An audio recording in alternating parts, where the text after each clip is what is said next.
Hello, আসসালামু আলাইকুম প্রিয় ভাই বোনেরা, আমি লিমন ইসলাম এসে বললাম আর একটা নতুন ব্লগ ভিডিও নিয়ে। আজকের ব্লগ ভিডিওটা হলো চট্টগ্রামে। কিছুদিন আগে আমি বেড়াতে চলে গেছিলাম চট্টগ্রাম।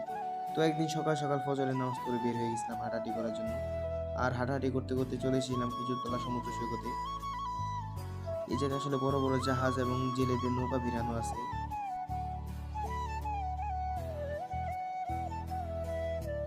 আর এইদিকে ছিল ছোট ছোট কিছু ঝাউ বাগান। আর এরকম রাস্তা যদি সকাল সকাল হাঁটার জন্য থাকে তো কোনো কথাই নেই। আর এই জায়গায় চট্টগ্রামের লোকাল ছেলেরা ফুটবল খেলতেছিল।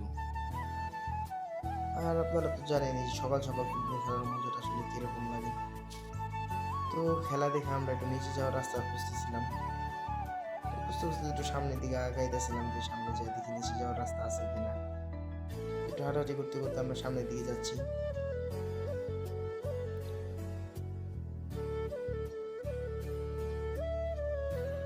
হাঁটাহাঁটি করতে করতে আমি একটু দৌড়াদৌড়ি শুরু করে দিলাম।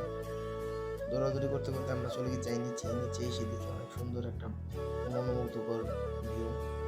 এখান থেকে জাহাজগুলো আরো কাছে দেখা যাইতেছে। যাচ্ছি, যে একটা চার দোকানে বসলাম, চার দোকানে বসে চা খেয়ে নিলাম, বলা যায় সকালের নাস্তাই। আর আজকের মতো এই ভিডিওটা এই পর্যন্তই ছিল। সবাই লাইক কমেন্ট শেয়ার এবং ফলো দিবেন বেশি বেশি করে। ধন্যবাদ সবাই।